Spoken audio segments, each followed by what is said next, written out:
So thank you very much for your time. Yeah, no worries. Matt. Yep. Don Burns. Nice to meet you. You too. And thank you, Coach, for letting me use this room. Matt the Welder. Mm-hmm. It's funny. Everybody, they say, "How did you get to be Matt the Welder?" They think I copied Larry the Cable Guy or what have you. I said, "No, the way it came to be is there was a guy in Odessa where I was from that he welded. His last name was Scott D. Welder. Okay. But everybody said Scott the Welder. So we thought, and I had no idea that he was Scott the Welder. And you just said, man, that rings in your and head. I was like, that seems, everybody's easy enough. Everybody was like, just take it over there to Scott the Welder. So nobody knew it was D. Welder until like we were drinking one day and I said, why does everybody call you Scott the Welder? He goes, that's my name. I said, no, it's not. He goes, no, it's D. Welder. And he showed me, and sure enough, it was Scott the Welder. Wow. The little hint gave you the idea? And he worked a nursery. He works a fruit stand over there in Odessa still to this day. Like he doesn't even weld any. He goes, sometimes I'll work on trucks every now and then. He goes, but I like plants now.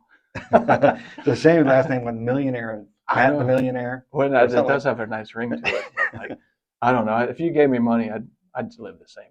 Like, same here. Just, you know what I mean? Like, really, all you need is $1 more than you actually need, and then you'll be all right. But most people, they want like the big house and all that stuff. You know, that's so true. That is so true because when I was a kid, I was at a grade school thing, and the guy tapped the kid on the shoulder in front of me and said, "Come with me."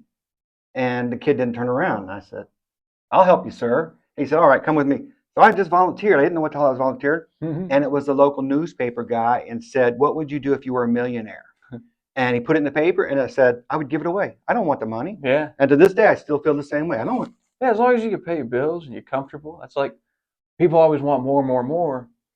And money's great, but money always comes with strings attached. It don't matter if you earn the money or what have. Like you can make $1 million, and then the government's going to say, "Hey, we want some of that." And you're like, "Wait a minute, you didn't even do anything to earn it." That's right. And it's always that way.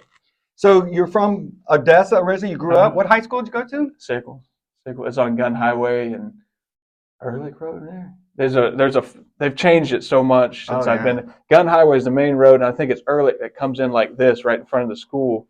Originally, when I came up to high school, it wasn't there until the 90s. They built the high school, and then it was a horse farm, and then there was a vet that owned a horse farm. He sold that out. Now it's a Publix, and we used to skip school in the Publix. It was a great thing that they built that school. Well, actually, there was a golf course next door to Sickles. I can't remember the name of the golf course now. It's been so long, but it was a huge, like, ritzy golf course. Even though back then it was kind of like out in the sticks, and everybody would go to play. They'd have tournaments and stuff. They're all the big name golfers, which I don't know because I don't follow golf. Yeah.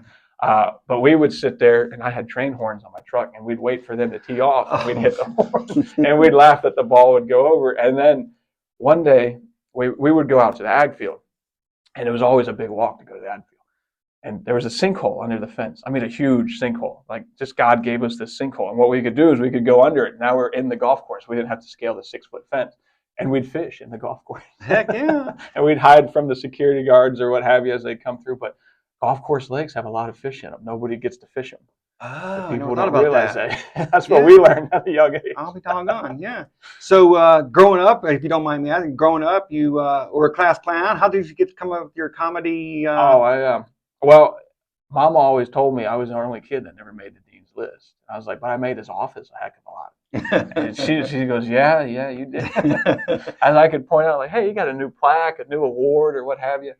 And it just, I don't know, she's like, one day, she's like, I figured, she started me late in school. So I was 18 years old, and I didn't put it two and two together that people were coming to me to buy cigarettes and beer, not beer, but cigarettes and chewing tobacco. Okay. And I had a good gimmick because I'd charge them more, like I may be dumb, but like I got started late. Selling more than what I bought it for. But when it comes for money, I could always kind of make a little money. And then after I graduated, I was like, man, if I'd have failed 2 or 3 more years, I might have been able to retire from this. I was making good money back in the day from selling chewing tobacco and stuff.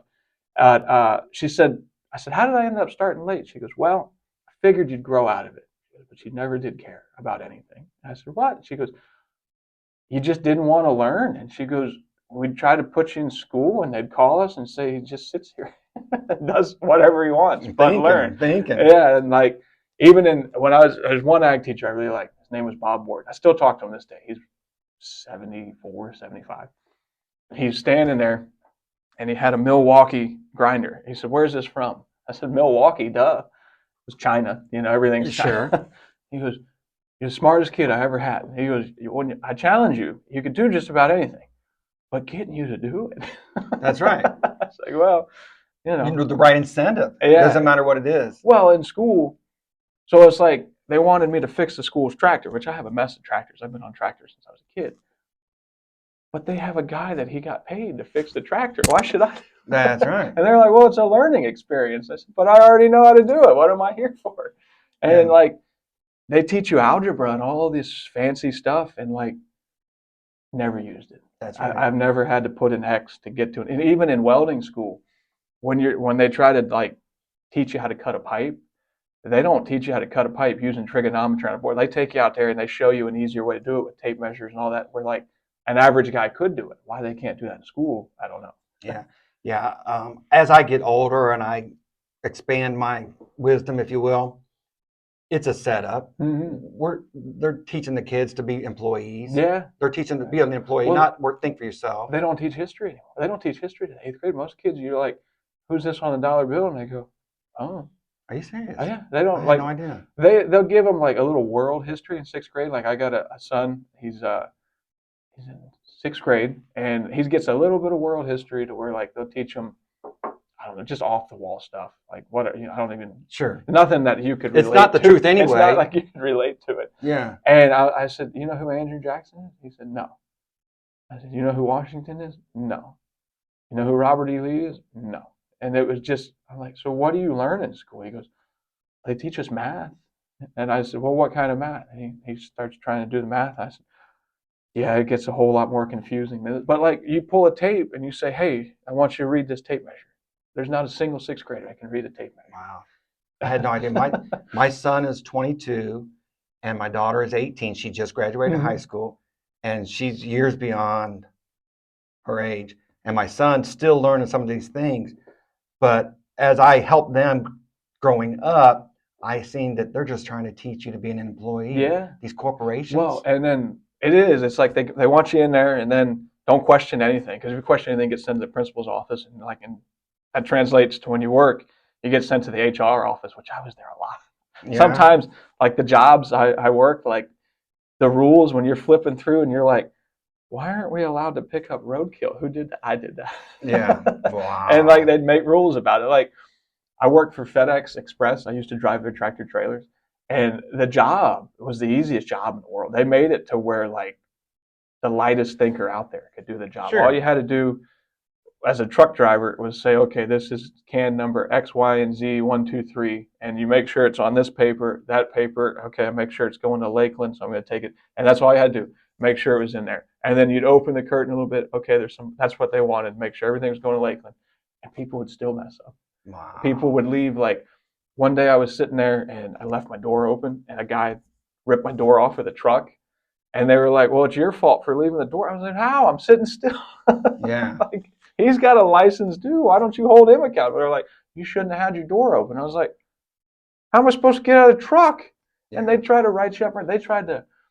It was big, like if they wrote you a letter. Like if you got 3 letters, then you're out of there. And they tried, like the guys that I worked with at FedEx, if you had those group of guys back and you could film a sitcom, it would be the funniest sitcom you've ever watched. Because we had one guy's name was Lou. He looked like Kevin James, but he was a Puerto Rican fella.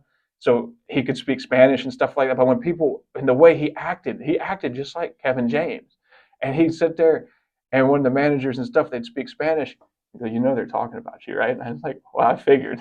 Wow. He would translate it for us or what have you. He's like, they're talking about you. That is funny. And like, looking back, I don't know how packages made it to where they went. Because we had a guy, when we worked in Brandon, Lou told him, the guy's name was, we called him B-Rad. His name was Brad. But we called him B-Rad because he was always like, he was radical, but not like any way left or right. His behavior was radical. Like the way he just behaved was out there. Enjoying his time. Yeah, like he didn't have a care in the world. So Lou tells him, hey, go over there and drop your drawers and put your butt on Frank's windows. Because Frank's had these big windows that just looks out. So he did it. And we were shocked that he did it. And they fired him for doing it. Yeah. And Frank came out, the manager goes, I thought it was hilarious. He goes, I'm laughing. And he's like, I'm writing a guy up for showing up late. how can I write this guy up for showing up late? And then B-Rad does this, and he's like, I had to. He's like, I feel bad. So as he was leaving, there was always and FedEx was a great place because like it was horrible the management, but like the system that they made was cool. I said, B-Rad, call people help because they work you to death in there. Like they work at like 12-hour days sometimes, especially the guys that run your doors. They're running back. I said, call people help. Tell them your grandma's having a baby. Just make up something that like a personal thing that like whatever, and you'll get your job back. He goes, no way. I said, you told me about your mother. She had cancer or whatever. And at the time, his mother was in the hospital. And he called people help, and they gave him his job back. Are you serious? Oh, yeah. Wow. They wrote me up one time. I was driving a truck. My route was to go from Tampa. I would go from the airport in Tampa, which is Drew Park, up to Waters Avenue, and I would drop a load. I'd drop a trailer there. After they'd unload me, I'd move my trailer over back and in, and then I'd unhook, and I'd go hook up to another trailer, and I'd take it to Clearwater. And it was a sweet gig once you got to Clearwater because the whole side of the tractor trailer would open up, and you just sat there, and they'd unload you. So it was just drivers sitting there talking. Sound like a union job. It was almost like a union without a union because FedEx was real big. Don't get a union. And like we almost had a union, but then at the last minute, Memphis said no union. Like they voted out. But Memphis was where their headquarters was, and they could put a lot of pressure. So Memphis said no union. So we didn't get a union, but it was like a union. I was coming back from Clearwater, and there was a coyote that just got hit. It was fresh. I stopped the truck, and I picked him up, and I looked, and I was like, well, he's got a nice pelt to him. So I was going to take the inside out because make a pelt out of him. But you only got the FedEx truck. Yeah. So I picked him up and I put him on the catwalk between the tractor and the trailer, like the little space in between where airlines and everything run. And I knew I was going to be in trouble because as I was driving, first of all, Coyote looks a lot like a German Shepherd. From the back. You somebody? So people were on their phone, and this was back when we had flip phones. This wasn't even like the pictures that you could take now and send them to wherever. Yeah. And I get back, and there's two managers standing, and they're like, "What are you going to do with that?" And I said, "I'm going to put them in my truck, and like, there's no harm. You can't do that." I said, "Well, show me where in the policy that says I can't stop pick up roadkill in a company truck," and they couldn't do it. And they were like, "Well, we're going to write you a letter," and this was going to be like my third letter, and I was out. I said, "That's fine," and they're like, "You don't care?" I said, "Well, I'm not going to sign it because if you sign it, never sign anything." Right. If you sign it, you're automatically out. That's... And I said, "Well, I'm not going to sign it." I said, "But let me ask you guys. You guys seem like two smart guys." Because the one guy was older and the other manager was about 30. One was 60, the other was 30. The other guy had been there 20 years as a manager. The other guy just started. So you guys look like smart guys. And I'm just little old me picking up a dead coyote. But you're going to write me a letter. I'm going to send a grievance to Memphis. Do you guys really want it out that you hired somebody crazy enough to stop the truck and pick up a dead coyote? Do you want to let Memphis know you hired somebody like that? And they squashed it right there. Are you serious? They just wow. brushed it under the table like that. Like they always tried to handle everything in-house here. And of course. And when you talk to the guys from up north, whether it be from Boston or even like when they sent me to training school, they sent me to Indianapolis. I'd never driven on snow. I'd never seen snow before. And they sent me in the middle of a blizzard in Indy hoping I'd wreck I've been there. It's cold, ridiculously cold all the time. I worked for UPS in that cold. Yeah, it's when just I was like a kid. You could bundle up and it would blow right through you. It was the coldest weather I'd ever seen. Like these guys up there, they'd get out to go look through. They're like, "You want to go look at these old cemetery dates?" I'm like, "No, I'll sit here and keep the truck running with the heater on because like it's 5 below with like a wind chill of like, of course, I remember. Man, it would cut right through you." But they said the FedEx in Tampa is totally different world than the FedEx in Newark, New Jersey, or like Indianapolis or stuff. They had like a good old boy system down here. So like the managers, if they didn't like you didn't get no hours. And like they'd want you to work like 12 hours a day or 12 hours a week, something like that, part-time. And then they'd tease you with full-time hours during like the winter time. Like when they got busy, they'd like, "Hey, don't you want to?" I'm like, "No, like you've been starving me this whole time." And like I was only there for the benefits. Fine. Yeah. And I was like, "I'm only here for the benefits." Like, and they're like, "Well, don't you want to help out and be a team player?" I'm like, "No, not really." And like they used to give you cell phones up in the north.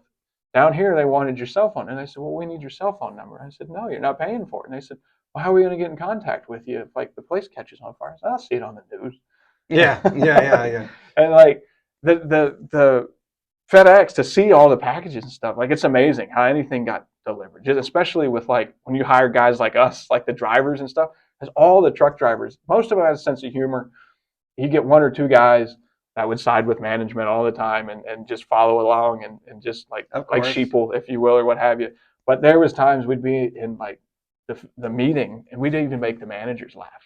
Like we had one guy, we called him Blister because he showed up after the hard work. His name was Ralphie. Or go to the restroom. Yeah, well, he would back into his truck. He'd back in, hooked to his trailer, and he'd fall asleep like this on the side of the door. And for whatever reason, when you're in a truck and you got your head on the door and that engine's running, it'll put you right out. It's the best sleep and everything. Yeah, like he's drooling. And there was one manager to this day. His name was Daryl Rivers, and he's the only manager at FedEx I ever respected because I got in an argument with another manager. And he made Daryl, he's like, I was off. He's like, I didn't even see what's happening. Why are you making me write you up? So Ralphie was sleeping in the truck. So they go out there to open the door.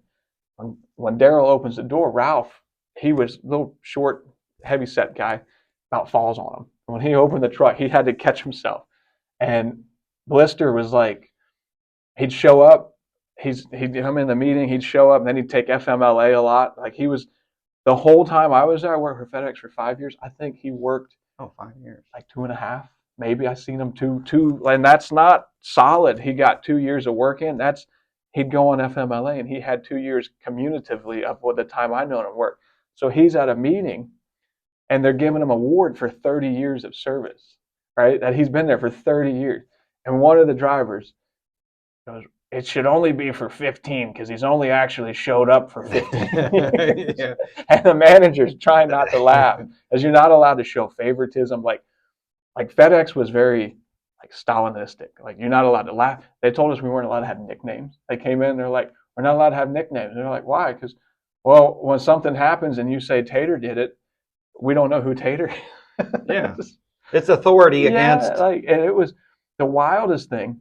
And it doesn't exist anymore. I haven't been able to find it. They wanted you to have the squeakiest clean background, like driving record had to be perfect. No DUIs, no speeding tickets and stuff like that. But the guy that owns the place, Fred Smith, he had like 2 DUI manslaughters up in Tennessee, but he had the money to hide them and stay out of jail. The hypocrisy. And when you type it in on Google now, in 2012, I was able to find it. Like you could find the article and read it. When you type in now FedEx, Fred Smith manslaughter, doesn't pull up. It's like he's paid money to make it just pull off the internet and go away completely. Yeah. And I'm just becoming aware that kind of stuff goes on. The hypocrisy and the money can just... Well, like Facebook. A lot of people go, you're funny, but we haven't seen you. Why?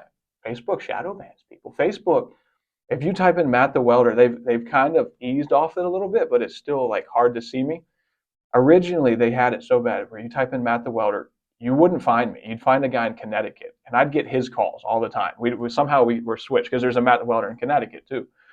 And when you clicked on my page, you'd get a pop-up warning back in the day from like early internet's how it pops up. Of course. And it says this guy violates community standards a lot. Do you wish to continue? At least they had the option. Yeah. Well, they black out my face, like when you get a fake profile and you got that gray profile, or whatever. You don't even get to see me before you decide. Like if my face was going to be the deciding, he looks like a nice guy, or no, he looks like scumbag or whatever. They block that out. You just get to see he violates community standards often, and people would be like, "You violate community standards," so we figured we must follow along because you're probably saying the right things.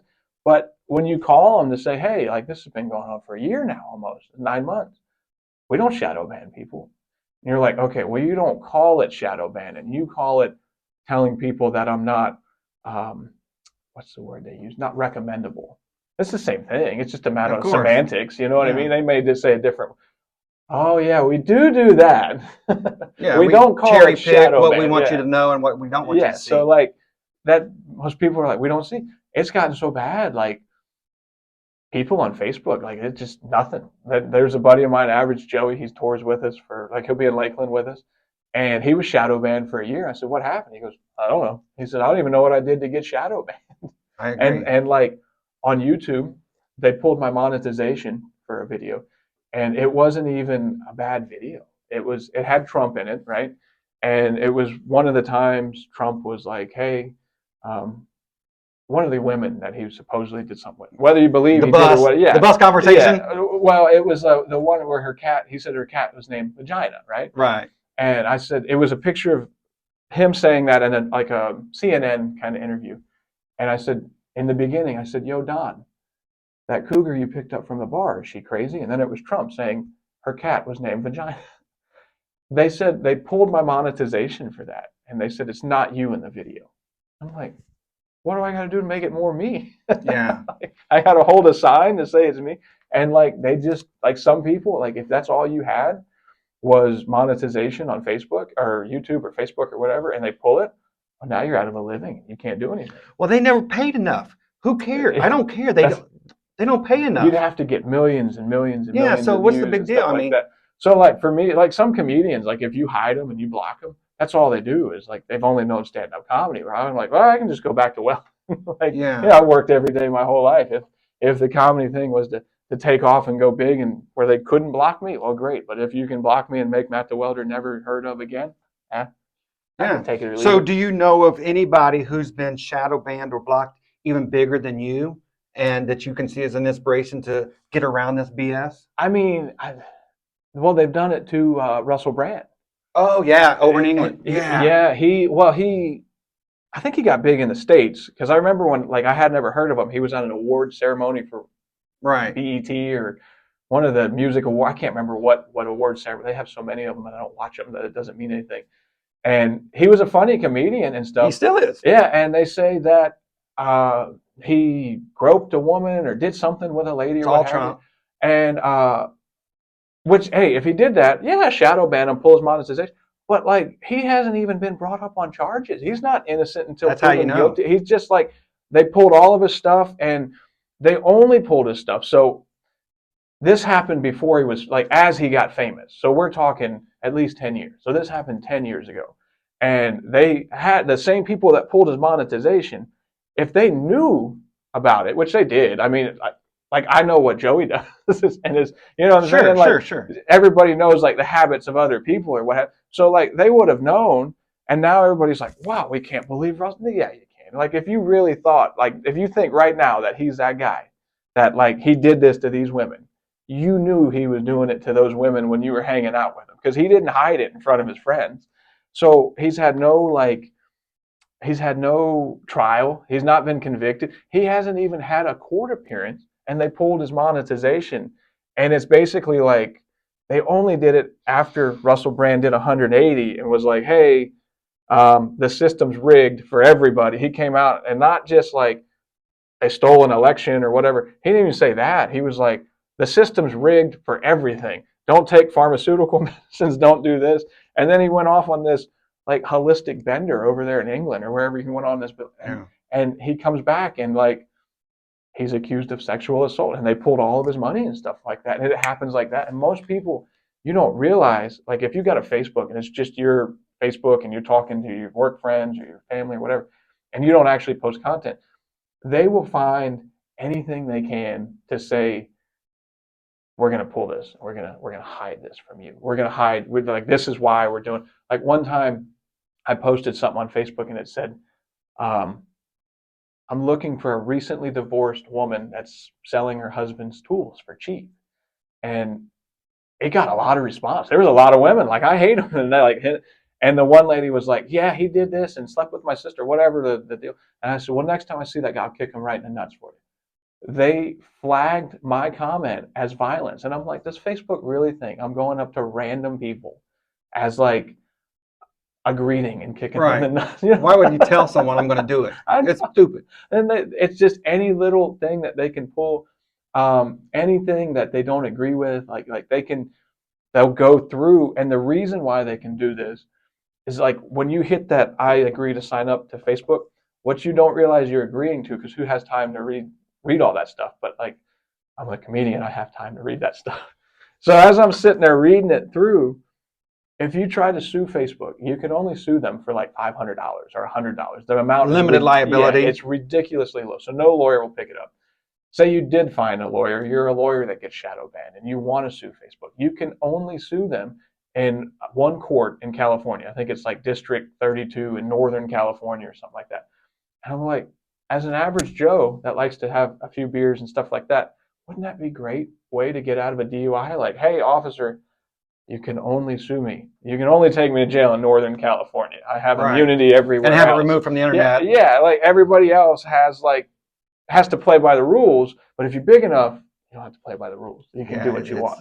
And like, it's just wild like that. Like when I read that, I was like, so that's why nobody has. Everybody says Facebook has no free speech, no nothing, whatever, blah blah, and there's nothing ever gets done because you really can't. Like they've got it so rigged that like can't do nothing. You just kind of go, well, that sucks and move on. Yeah, if it's truth, if it's common sense, they're trying to cover up the common sense. Let's get back to common sense. Yeah. No. We want to control. We want to send you our way. We want you to do what we want you to do. It's ridiculous. Yeah, it's just like it goes back to like they just want bodies. They want warm bodies. And like every job I worked, I came to that conclusion. Like I worked on heavy equipment on the side of the road and stuff like that for a construction company. That's all we do is build roads. And that's all they wanted out of a worker. If you could work a shovel, you got a job. And like if you could work a shovel and keep your mouth shut, you got a job for life. And they'd put guys on machines that had no training, nothing. And then be like, well, why did he just run a loader into that truck over there? Well, he didn't know how to stop because you didn't teach him. Yeah, it's so true because I worked over here at Watson Clinic as a maintenance man for a couple of years. And when the work orders would come in, I'd go grab whatever. I didn't care what it was. I did it. And there's this freaking guy who they hired on. I don't know how he talked his way into it. And he just sat there and look at him. He wouldn't do anything. Yeah. And I put up with this for 2 years. And on my 2-year anniversary, I said, look, you're either going to give me a couple bucks an hour more or I'm walking. I walked out the door. It's ridiculous. I got in not an argument, but I was working on the owner's new Winnebago or whatever. I say Winnebago. I don't think anybody drives a Winnebago. That's an old saying now, but it was an RV. It was a really nice RV. Well, I remember. And it has like a Mercedes was the van, the little Sprinters or whatever. I never worked on a Mercedes or anything like that. And the plug was different for the trailer they wanted to pull. So I was in there with a test light and I was trying to figure out how Mercedes has it wired or how this coach has it wired versus what I got on the trailer plug. And as I'm in there, my hands shake after a while. Like if I've been working all day, my hands just start like trembling. And I touched power to ground and I blew something up in the RV. I knew what I did. The new ones, the LED lights, they'll backfeed into so you'll turn your turn signal on the left and it'll backfeed to the right. Now you have two signals. Right. So they make a little box to keep it from doing that. You didn't have to worry that with the incandescent bulbs. I know where that box is on a Ford or a Chevy or a Peterbilt or something I've worked on, but Mercedes, where is it? And my boss comes out and I was talking to the owner and he says, hey, did you tell him he's fired? I said, look, my toolbox has wheels because it'll roll out of here just as fast as it rolls. That's right. Well, was there a fuse? I mean, should have just blown a fuse. There was a box about the size of a wallet. And the fuse didn't blow. It was a 15-amp fuse. If it blew the fuse, it would have protected the box. That's right. And that's the whole point. Yeah, I find the box and I'm like, well, this is it, I think. And it was under the seat. If you guys ever blow up something on a Mercedes, that little box is under the seat. And I pulled it and I opened the box up and it's just like a computer board in there. And you could smell like the melted plastic burning rubber smell or whatever. And I went, I found it. And it was $600. And the RV was so new. It was 2019 when everything, like for a while there, 2019, when COVID hit, you couldn't get parts for nothing. Like you'd order it next day and people were like, well, we'll charge you next day. And if it doesn't show up, COVID, you're still paying the next day price. And they're like, we've not had anybody blow this up yet. It's still in Germany. It's like 3 weeks out. Did it take 3 weeks? But it did. Yeah. 3 weeks ain't that bad. And it shows up and it took like 2 minutes to put it in and it still didn't work. And they said, well, what do you think? I said, well, you're going to have to take this piece you're going to have to take this van over there to Mercedes and have them diagnostic. The computer, everything you change out nowadays has to be like synced with the computer for like learned or what. They do it on solid state on purpose. Yeah. So like, I was like, I think you got to do that. And it would take you about an hour. And the owner comes back and goes, you're right. It took about an hour, but they charged me $300. Wow. And I went, and like, they didn't have anybody that could fix their stuff really besides calling Cat. So like, they didn't fire me. I didn't get in any trouble. They were just like, it happens. I'm sure they wrote it off as a business expense or whatever. Course, yeah. And I was like, I knew what I did, but like trying to find it, and the other guys that were working in the shop, I've watched them put power to ground and they can't figure out why they keep blowing stuff up. And I'm like, wait a minute, why am I working so hard on this? I agree. I'm just one step up to get fired in a job. you have to be the lowest rung on the ladder. So as long as you're one step above the worst employee, you're safe. And most people don't. You can always blame it on him. Yeah, most people don't understand that. As long as you're like, people are like, you could probably be a really good welder if you try. And I went, well, what do I get out of it? That's so right. You're like, you're the best welder, but like, I don't, That's right. I agree. And these engineers who design these cars these days, designed obsolescence. Yeah. They design it so that it will break at a certain time. They design it so that the common man can't diagnose and troubleshoot it. And then they jack up the price on purpose. You got to pull half the car apart. Like I couldn't believe that. I seen this guy. He lifted up the whole freaking body. Well, there's 4 bolts and then 4 like on the Ford 6-liter diesels. That's how everybody works on them. They lift, and even like the 2000, the new stuff, the 6.7 diesels, they call them cab lifters because they undo a few body bolts and unplug some wires and they lift it up. Ridiculous. And then like you're looking at the whole. It's like something out of NASCAR. Like you're like, whoa, that's how they do it. But like, if you don't have that lift, you take a 3 or 4 hour job. Now it's an all day job or 3 days. They sent me one time for a survey truck. It was just a little Toyota Tundra, and they wanted me to change an alternator. Now, an alternator on a Ford or Chevy up there on the top. I've done it many a time. Yeah, you could do it in probably 5-10 minutes if you're good enough. A couple bolts, the tensioner. Well, on a Toyota Tundra, they bury them down at the bottom. So I'm out there, and I was at the Pinellas Airport, and I had to pull the tire off the car. I get the tire off, and I had to pull the fender well off, and I'm like, holy crap. Next thing you know, I got to pull the power steering pump out, and I got all these parts. The guy that's doing the survey goes, I don't mean to sound rude or anything, but do you know what you're doing? I was like, do you see this part right there? He goes, yeah. I said, that's what's bad. He goes, well, like, if you take much more apart, I'm not going to have a truck to drive home. And he's right. I get a call from the boss, and they're like, what's taking you so long? And I was like, this alternator you sent me out here for? It's buried on the bottom. And I'm like, I got it out finally 3 hours later. And now I got to go find one. And by the time I got done, it was 8 hours to put in an alternator. Yeah, I've been there. Dude, I've been there. And I can't remember what the last one was. It was a foreign car, and I was trying to help my brother. And the only access was to lift up the front right tire, take it off, and then they had the cover well, and you had to go in through that. Yeah. But see, I grew up, my first car was a 76 Grand Prix GM. And I know GM well. I've changed everything on a GM, a couple Fords, and back in the day, you just do it. Nowadays, they do it on purpose, and it's biting them in the butt now, too. You say, like, the engineers, the new Chevy 1500s, they don't have a belt tensioner on them anymore. So if you were going to do that, you would do that on like the old ways, where you take the alternator, and the alternator is your tensioner. Sure, you just slide it wherever you want. Yeah, and tighten it up. They're stretched to fit belts, and the belts, you literally get them on there so tight, and then you roll the crank over, and you roll the belt. It rolled on. Yeah, like all the pulleys are fixed. The belt is so tight, and the way they tell you to take it off is to cut the belt off. But like, I've driven trucks for my first truck I had in high school. I drove it till I was 30 years old, and I finally got rid of it. Sure, same belt. But if you have to cut it off every time you need to take it off, well, now you're selling belts, and everybody gets to make a little bit of money on it. And it's biting them in the butt now because they can't sell them. No. They said, oh, I know what we're going to do. We're going to make every car disposable. They're just going to keep on buying and buying and buying them and buying the parts. Now they can't sell it. When they do all that, and like you look at like the diesels, now the diesels have a filter in the exhaust. And it's literally, on tractor trailers, the filter will be as long as this table. And it'll be about this big around, and it's wrapped with sensors and stuff. And then you have to add that DEF stuff. You see it like pumps and stuff. Yeah. That doesn't go in the engine. It's strictly for the exhaust. You take the hottest part of the car, the exhaust on a diesel. That thing, it gets hot. Sure. And you wrap it with computer sensors.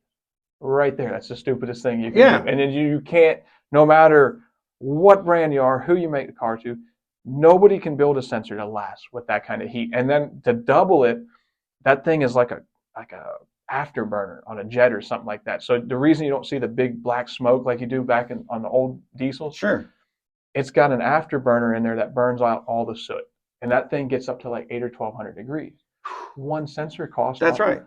They said, fix this truck, no matter what it takes. Well, when you tell me like that and you say, fix this truck, no matter what it takes, and it's not my check. money. Yeah, it's a blank check. Yeah. So I'm going through on the diagnostic software and all of this stuff on diesel engine. I learned myself. I never went to, like welding, I went to school for.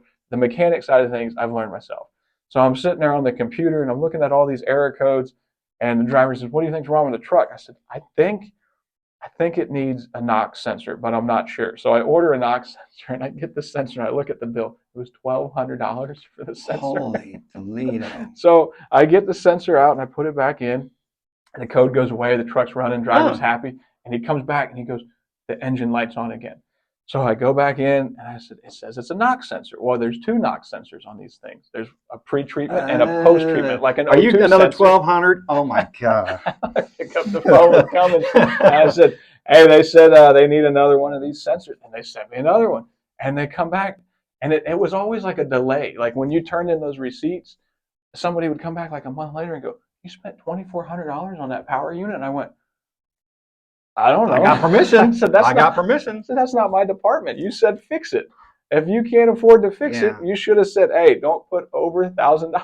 Yeah, it as I get older, it's about control. Yeah. If they want to control your car, they want to control your TV, they want to control your telephone, they want to control everything. What you look like on the internet, they want to control everything. Yeah. It's ridiculous. And I heard a recent saying from, I can't remember who said it, but he said, "Truth is treasonous in an empire of lies." The whole freaking empire is a lie. Yeah. And when you come in as a truth teller and a truth provider, you are shadow banned. Well, they came out and said aliens are real. Nobody cares. That's just like, a deterrent. They're trying to get people. They've run out of lies. They're like, That's what do we do? Right. They're like, well, maybe we should tell them aliens are real. And then that didn't work. And I was seeing on the internet, it was on a news site. I think it was like Newsmax, or it wasn't one of like MSNBC's big ones. They were saying Bigfoot's real now. Yeah, I know. And I was like, they're trying anything. I was like, there's no way. And I think they thought that the alien was the big one. That was the one. And they're finding out. Like nobody cares. Like, what does that change in your daily life? That's right. It doesn't help you a bit. You still got to pay taxes. You still got to pay for $4 a gallon gas. And nobody seems to care. Well, there's a lot of people. I mean, you can't exactly see who does care. You have to get down and talk to them. And, you know, the tides are turning in our favor. Well, when you look at like when Nixon lied to everybody back in the 70s, and the American people didn't do anything about it. Nobody was like, we need to jail him, try him. Like nothing happened really to Nixon. At that point, they were like, we can do whatever they want to people. We can tell them whatever. We can make them believe whatever, and people will go along with it. Right. And they do now. Like some of the stuff people go along with, I'm like, okay, oh, good luck. Yeah. and you see it corrodes common sense. Yeah. It corrodes the most obvious things that you can come up with. Well, people don't know how to think anymore. Like that's what it is. Like they won't think for themselves. Well, especially like if you're working on a big piece of machinery, like a bulldozer or something like that, if something goes wrong, and you don't know how to think for yourself, you're either going to kill somebody or you're going to kill yourself. That's exactly right. And like the amount of people that they're just putting in machines nowadays, and part of it is when you see them guys on the highway and they're cutting the road down with a bulldozer or whatever, and they got those little they look like this shape here, but they're upside down like this. Yeah, yeah. Those are GPS, and those GPS is actually telling the dozer blade when to pick up to cut down the grade. It's all like the guy goes over there and he sets it up a base unit off of his truck or whatever, and for the most part, the operator's there for like if it decides it wants to cut a little too much dirt and the track starts slipping, he can override it and lift, back a quarter all inch. Digitally. They can cut like accurately to like an eighth of an inch. It's impressive. It's that good? It's that good. Are you serious? Even there's a big place I think it's going on right now. It's called it's in Moultrie, Georgia, and there ain't much going on in Moultrie. I've met one person my entire life that came from Moultrie. I still talk to him. He's up there now at the Ag Expo. And the Ag Expo has everything new and what have you. The last time I was there was in high school, so 2008. They had stuff in 2008 for the tractors that hooked onto the steering wheel. And when you get to the end of the turn row, it can spin you back around and it oversprays by the cheaper, like the less affordable, more affordable units by a quarter of an inch or so, to where like the most expensive Rolls Royce of this system oversprays by a 16th of an inch. So, and like the operator's just there to make sure, okay, the engine's not overheating, none of that stuff or what have you, as long as everything's still running, we're good.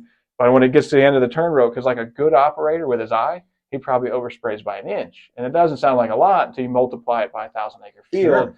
Now that's a big amount. And like, I've had that stuff for years, and you got to know how to work on it. But they lock it like John Deere.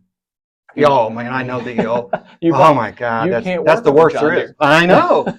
Yeah, they you got to have their software. right to repair. They take it away from you. Yeah, it was so bad before they got in a war with Russia, like 2000. We're talking 15, 16. They had Russian hackers hacking their tractors out there in the Midwest, so they were able to figure out what the diagnostic code is, and they could work on it. Yeah, and like, that's so wrong. And like my son, I was talking to him. If I gave him a wrench and I tried to teach him how to work on an engine, he doesn't want anything to do with it. They all want computers. I told him, if you could take what you know with the digital side of things and apply that to like the mechanic side of things, like on the tractors and stuff, like you can make a lot of money, because to take all that emission stuff out, there's big money in that. The government don't want you to do that, but like you're talking just to take that stuff out, you're gonna pay $4,000 to have somebody do it. And I said, that's money, but you have to know how to write the code and stuff. And he looks at me and he goes, I could probably hack a tractor.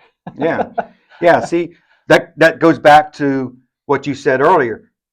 You do what you want to do. Mm-hmm. It's not about the money. If your son wants to do it and make and earn money at the same time, that's fantastic. Yeah. If he just wants to stay on the computers, as long as he's happy. Yeah. Happiness is what's important. Yeah. Well, and it wouldn't be so much that he's like, it doesn't bother me that he's on the computer, right? Like if he was on there and he was playing a game like we had, like where they didn't hook to the internet, you don't know who he's talking to on the other side of the thing. And there's a lot of creeping people. I haven't ran into them, but I'm aware of them, and I keep a good eye, because I got a young daughter, and my son, he's very gullible, and so I keep a close eye on him. And like you just like one day I was going to work, and I had to go to work at 4 a.m. when I still work, and like I heard a dude's voice in my house, and I'm like, did somebody break in? So like I'm walking around, and I'm like, where is this coming from? And I'm listening. I'm like, it's coming from Paidensville.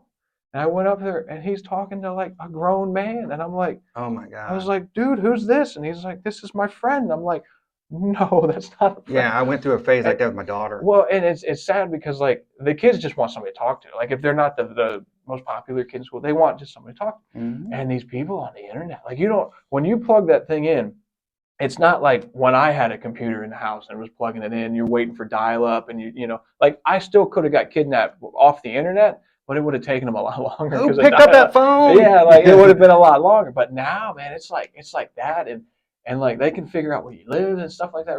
And to try to tell that to a kid, there's no easy way to, because like they're developing. They don't pick up on it. They don't realize like when you hit enter, they can figure out who owns the house. Like it's crazy what they can do on the internet now. Yeah. Like if they can shut your internet off and hide your Facebook with a click of the button, they can do everything like that. Somebody else can do that to you, hide you, hack your modem or whatever. Sure. And like it's people don't realize, like when you're hooked to that computer and you're doing data, they're watching. Everybody's watching. I worked for Disney for a couple of years, and I was in the phone call center just making reservations.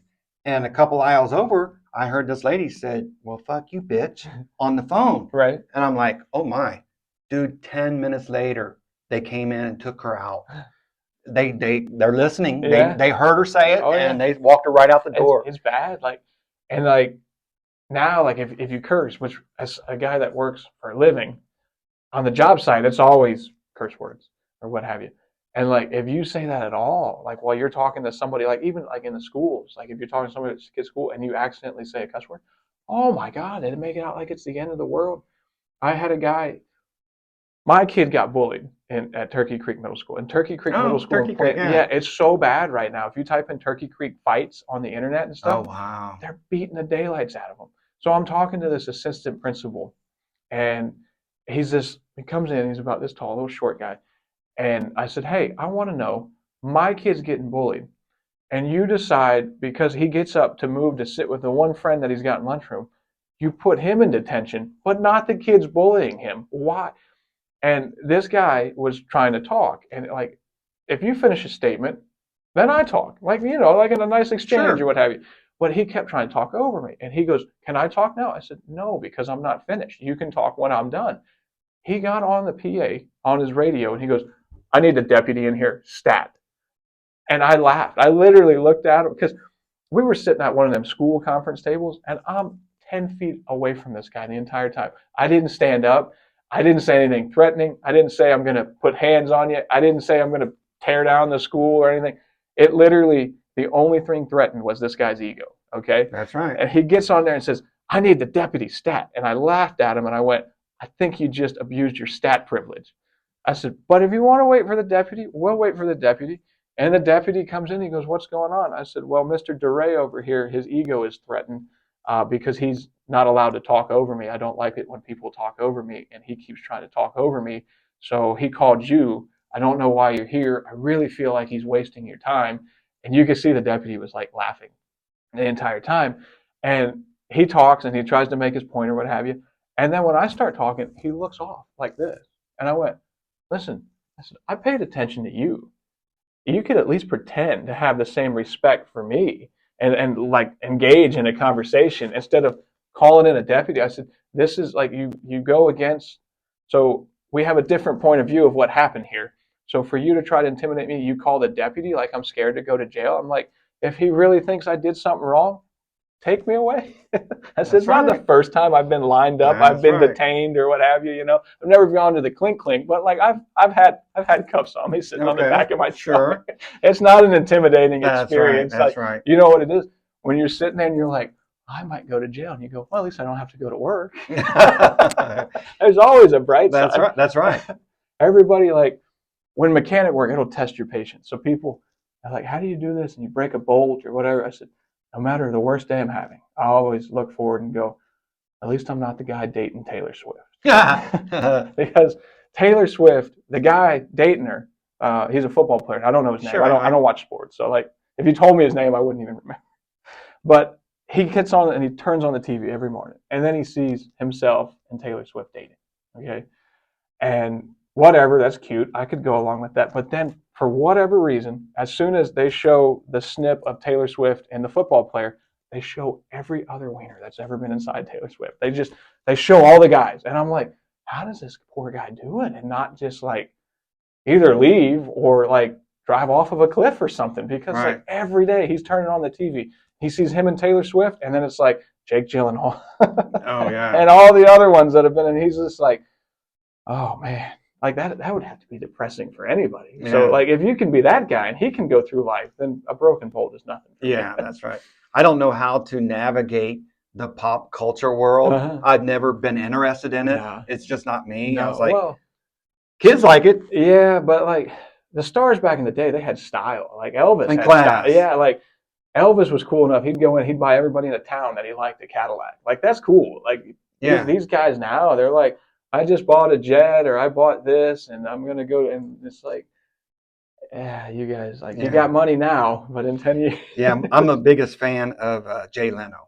Oh, yeah. I'm a Leno fan. Yeah. And Tim Allen, too. Tim Allen was good. He had cars and all that stuff. That's right. Well, I personally think about when Jay Leno was a kid in grade school and no comedian in the world had ever, in his family, there was nothing. Mm-hmm. And he cracked a joke and he got a laughter. And then he said, wow, I got a little tension, endorphins and all that. And then he did it again. He did it again. He did it again.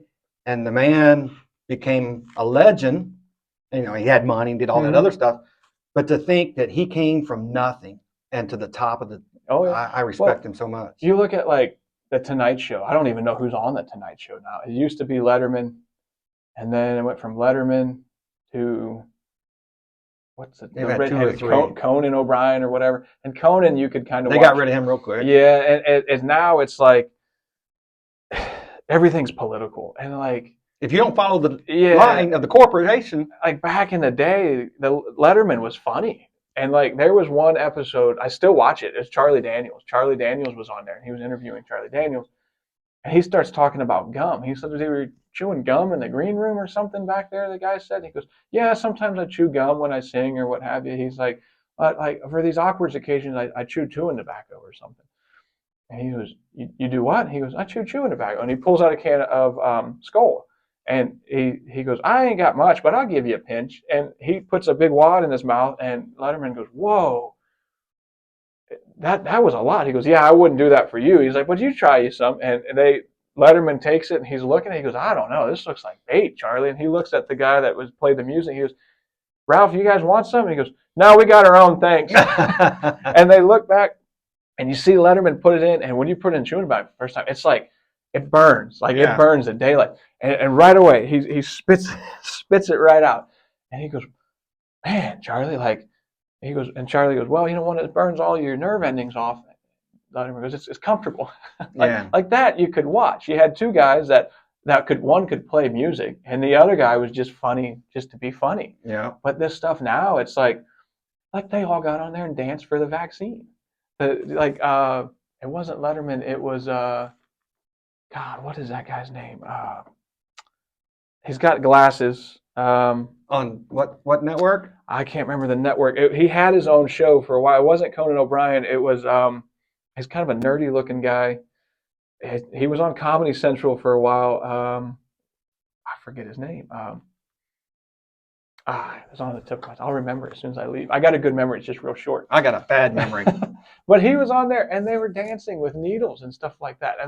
And as somebody, like whether you think the vax works or whatever, which my mom had a smallpox vaccine. She never had. I've known her my whole life. She never had one booster. Like that's what I want out of a vaccine. Something that one and done. You don't have to get another one.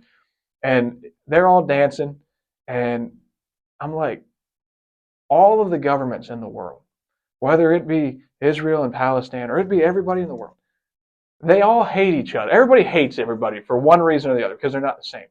But the one thing they can agree on is we all got to go out and get this experience. And I'm like, right there, that's the most suspect thing. It's like you got the Palestinians and you got the Israelis saying, go get your vaccine. And I'm like, wait a minute, whatever in that vaccine's got to be way, way worse than what them guys do to each other on a daily basis. Two enemies come together. Yeah, and I'm like, and it was everybody, like the Chinese and the Japanese were like, go get your vaccine. I'm like, wait a minute, they're fighting over the South China Seas, but they're all in agreement, all at one time. And I was like, that's a little suspect. But if you said that's a little suspect, you're back to being blameless. Yeah. You're under the umbrella of the narrative of we're in charge, the corporations are in charge, and if you're not open-eyed enough, if you're not objective enough to learn something new, you're going to fall victim to all that bull crap. You didn't even be like, I'm going to let my neighbor get the vaccine if he's still living by next Monday. If you didn't follow a line and go get that, you were public enemy number one. I mean, they called the unvaccinated ungodly things, and then it's like, we got to forget about all that. And then how they backtrack, and they'll succeed to some degree in the future because they got the power and they got the. But it goes back to them not teaching history. They tried this in the '60s with swine flu. They tried to get everybody vaccinated. Everybody wanted to do it, and then nobody did it. And they were like, we'll try it another 40 years when everybody forgets. And people's attention spans aren't very great anymore. Like most people can't remember what we were doing before COVID. Everybody's like, COVID's awful, but like they don't remember life before and life after. Yeah, like Jesus' birth. Like after COVID or before COVID, excuse me, there was people eating Tide Pods, and nobody remembers that. Like everybody has blocked that out. That like there was literally people eating Tide Pods, even though it says on the side of the thing you're going to get sick. They were chewing them like. And if you're a parent and your kid's eating a Tide Pod and he's cussing, there's not much you can do to him. He likes the punishment. Man. And it's just like people have forgot. They forgot about like what it was like anthrax. Remember anthrax back in the day? My father was a postal worker, and he still is for 42 years in Port Richey, Florida. No kidding. And that's where my dad's at. Most people don't know there's a Port Richey and there's a New Port Richey. My dad. And everybody goes, "What's the difference?" I said, New Port Richey has a third less hookers. That's a noticeable difference, that's right? Cute. And Dad was delivering during anthrax, and anthrax. They would send me to the post, like, go check the mail. Like, there was no gloves, there was no face mask, nobody was wrapping air filters around. We went to the mailbox, and if you died, you died. That's right, yeah. And the only reason anthrax stopped is somebody sent it to the politicians, and they were like, no. It didn't even kill a politician. It killed the guy that opens the letters for the politicians, and it was enough that they were like, no, dumb them down to where they'll never do this. And the thing that gets me about anthrax, it was baby boomers that did it with no Google. They knew how. They said the guy that was mailing out that anthrax was a plumber from Ohio. And I'm like, how did a plumber from Ohio know how to cook ricin down into anthrax? And like my old man during the thing, I'll never forget. He came home and he'd always tell us what happened on his mail route. Because in Port Richey, he's on 19. He goes all the way. They've changed it so many times, but he turns around at 52 right there at the Dunkin' Donuts and comes back. And he would come home. He'd always tell us his stories about stuff that happens. And he's like, today, one of my customers thought he got anthrax. And I said, really, what happened? He goes, well, I told him, you live in Port Richey, Florida. You're not important enough to be anthrax. Yeah. And he's like, it was a package, and it was a big box, and the white powder came out of it. So, and he's like, he ran me down, which is not hard to do. My he's 74 now. His mail truck's very slow. He drives, he's after the overtime, more or less. So, and he doesn't like to go home. He's been married for a long time. So if he can stay at work, it's great because he doesn't have to go home and talk to my mother. So the guy runs him down and says, Big John, I think I got anthrax. And the old man goes, shit. And they put this on the postal workers. He's like, I put my latex gloves on. And he's like, I got this checklist of what to do that the post office gave him. And the first question, who sent you the package? And he goes, who is Mary Jane in relationship to you? He goes, that's my daughter. And my old man goes, you think your daughter sent you anthrax? And he's like, well, I don't know. White powder fell out of it. He goes, okay, I'm going to ask you this. What did you do to your daughter growing up that you think she's capable of sending you anthrax? And they opened it up. It was cookies.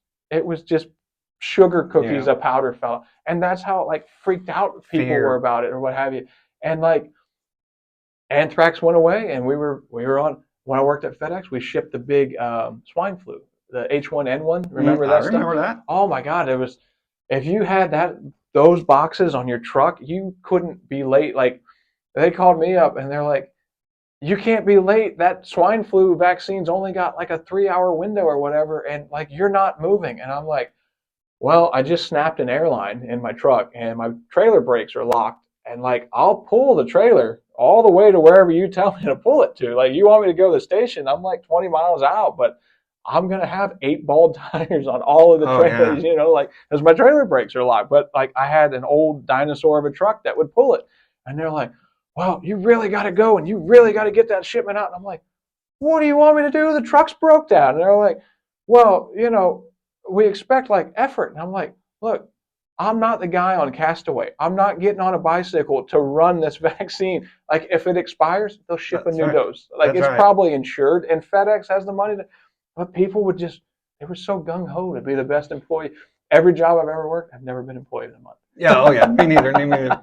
I just wanted to do my time and leave. That's right. Same here. I've been fired. I mean, the day I got out of the Army, I wanted to deliver pizza. I went to a pizza joint. Everybody knows them. And they said, all right, you're the new guy. You get to do the dishes at the end of the night. I was like, I just got out of the Army. I'm not doing no dishes. Right. They said, oh, we'll give you a reprieve tonight.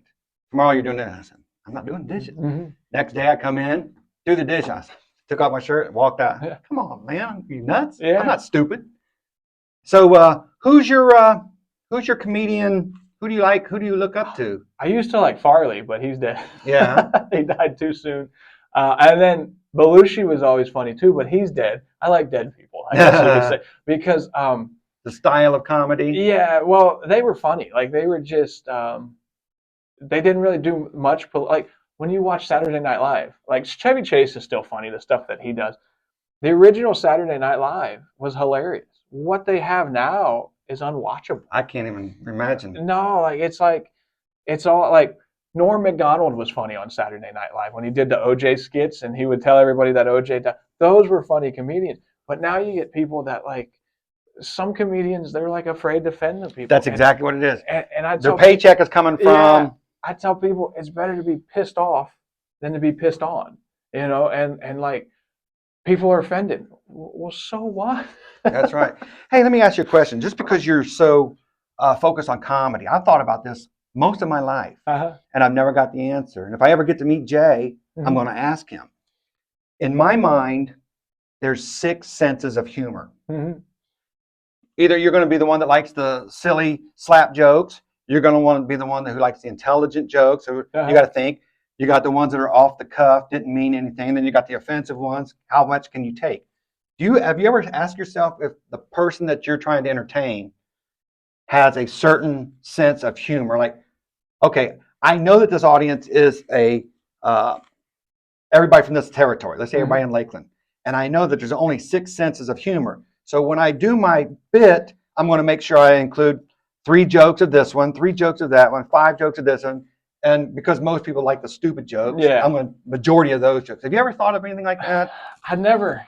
Everybody's got they'll be like, this guy's got this style of comedy or whatever, and I'm like, honestly, I say things and I'm not really sure why people are like. So you just shotgun it out there and. Well, I did. There was one in Lakeland. It was over off of it was Coconut Lounge. I don't know if it's still around. It was one of the first places I was doing comedy at or whatever. And it was one of my first paid gigs.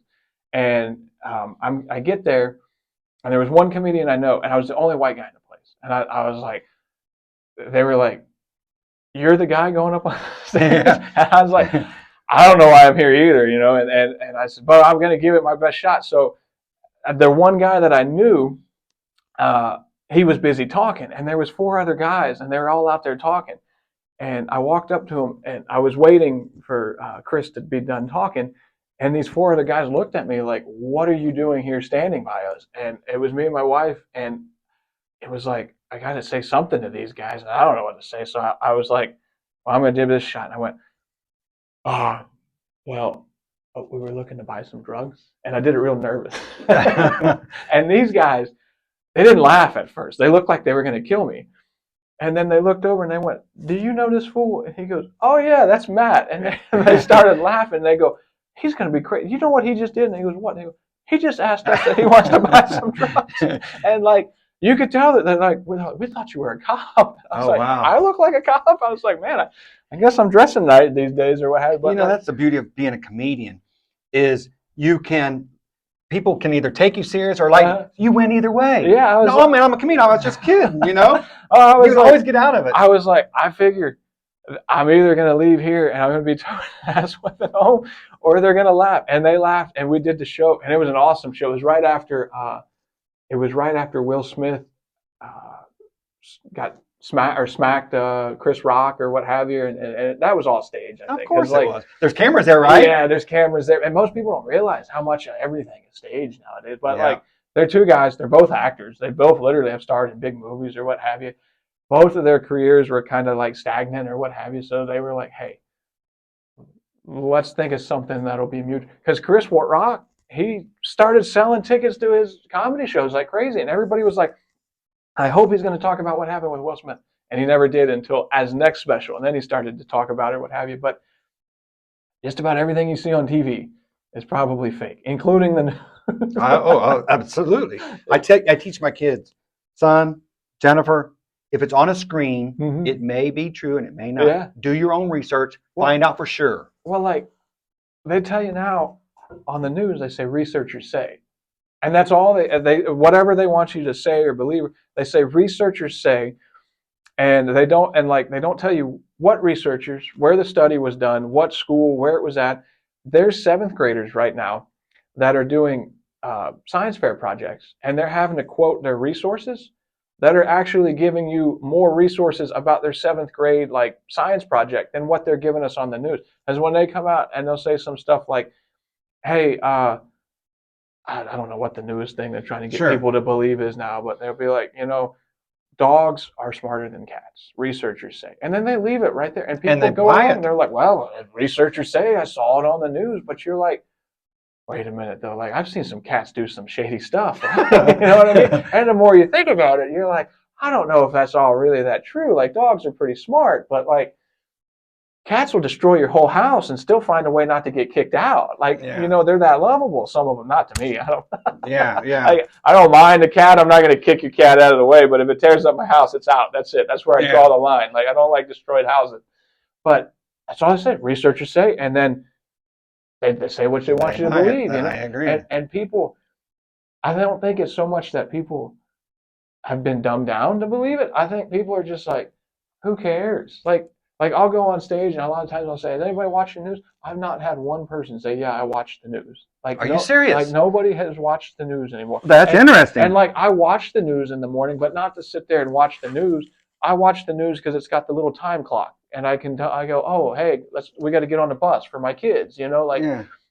I thought you were going to say you got material. No, like if sometimes a story will stick in from the news or what have you, and you remember it or what have you, and you think, oh, okay, that sounds bad, but like they came out with COVID, and everybody believed COVID, and then COVID got so tiring, they were like, we got a new strand, and people are like, I don't care, That's right. I just want to go to work and be left alone. That's exactly what right. most people in this world want. Most people don't want to be caught in your political drama. Like, there was a guy signing a petition. I don't care. Like, petition's old school. To actually go out there and get somebody to collect like a petition, like unless you're signing a petition to end paper straws, because I hate paper straws. There's nothing worse than trying to go for a drink and then the straw is just laid over the side. Like, I would sign that petition. But if you're trying to get me to sign a petition for whatever your side believes in, I don't want to sign your petition. It's not that I'm rude. I'm just tired of the bullshit. That's right. And you're not thinking for yourself. You're just doing what they're told you to do. And like, yeah, you got my signature, but like, who are you taking these petitions to? Because like, people, they call them lawmakers up there in Washington, like the Capitol or whatever, but they're not lawmakers. They're representatives. Get it right. They're supposed to work for us.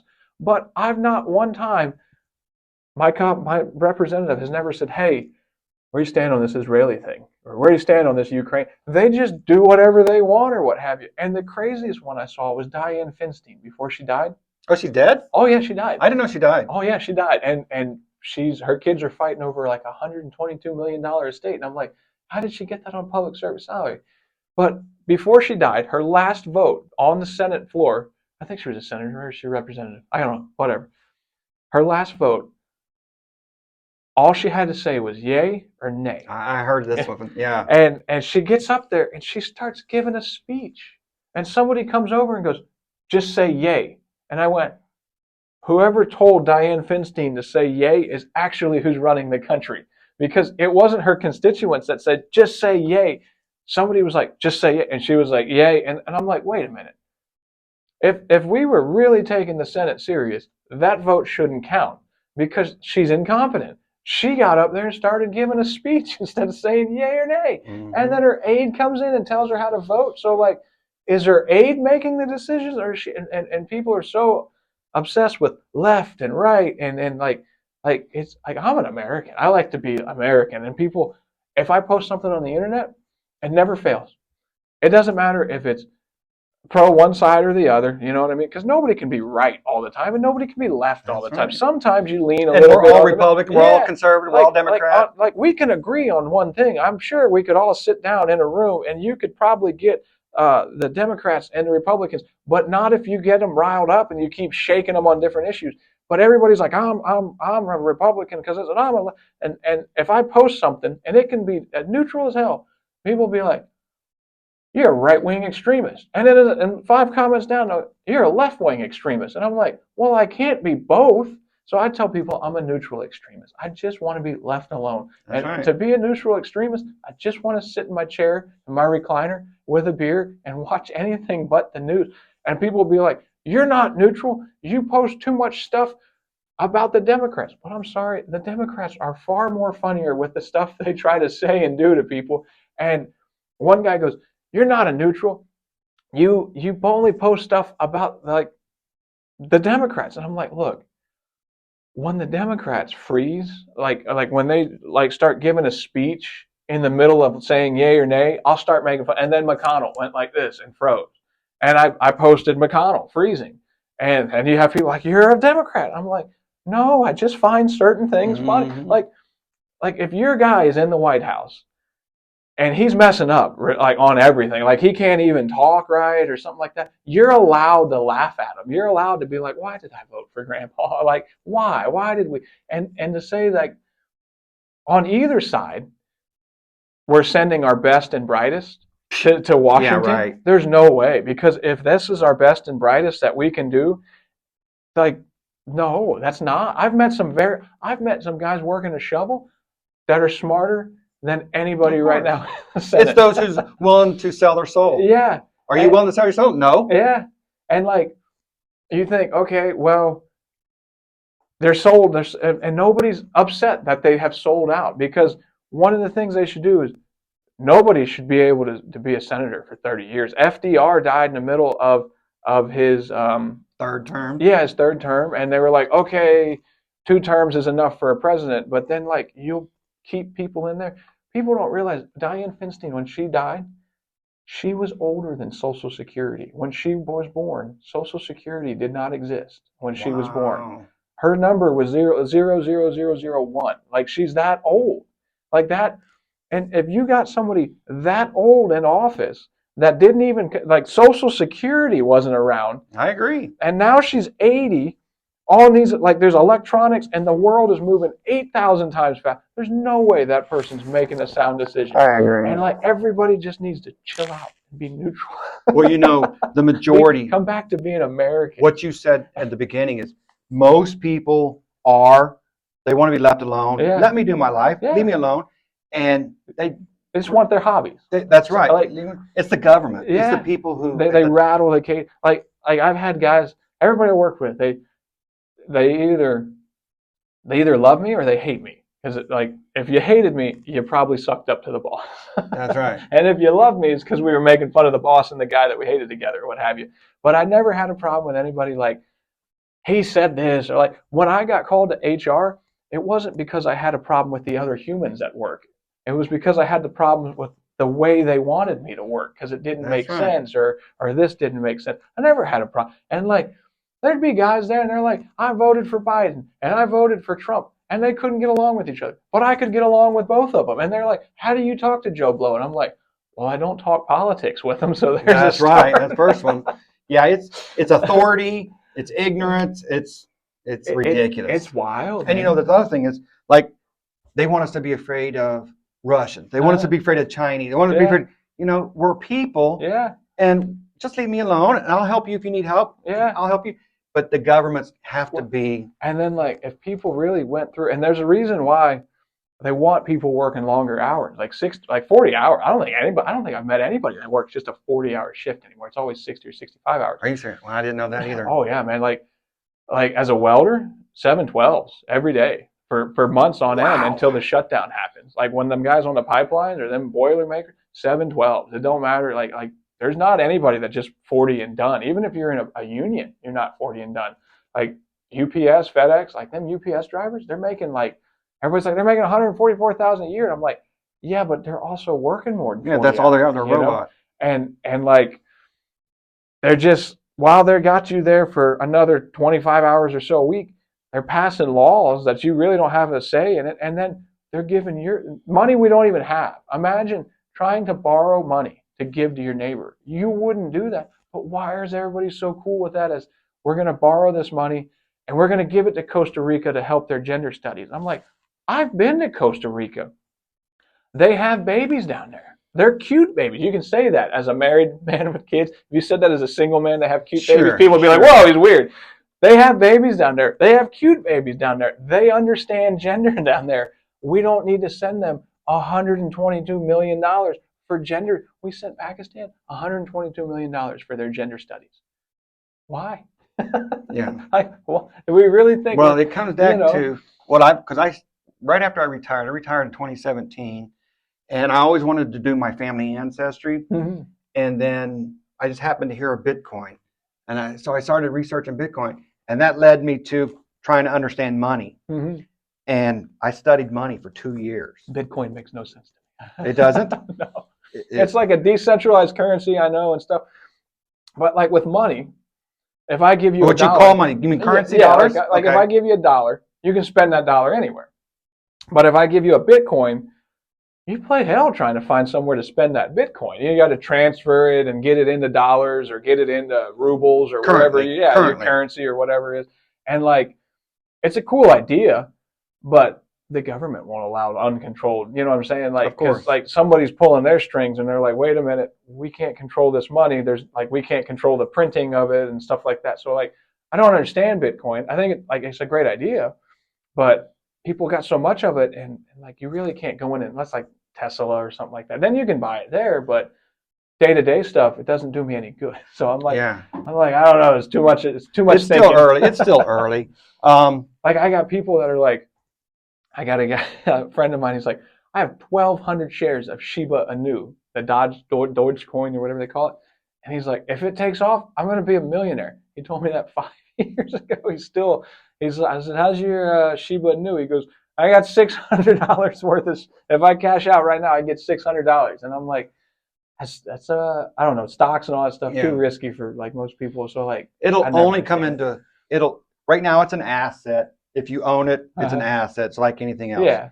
But if the dollar collapses, and that's what they're trying to do with all this giving the money away. They're trying to collapse the dollar. Oh yeah. And if the dollar does collapse and Bitcoin becomes a currency as opposed to an asset where you can trade it, then it would have some. Then it's got some value. And if it happens, it happens. They don't teach people history. So you look after World War I, the Treaty of Versailles was signed, and I may have said it wrong because I don't pronounce it. I'm from the South. I get that. That's my only benefit from being from the South. If I say somebody's name wrong, or if I say like a word wrong, most people go, we know what he meant, just don't get into it to fix it. So they signed the Treaty of Versailles, and they saddled the Germans with all the debt. Well, Germany didn't have any like factories or nothing, so they're like, we're just going to print money.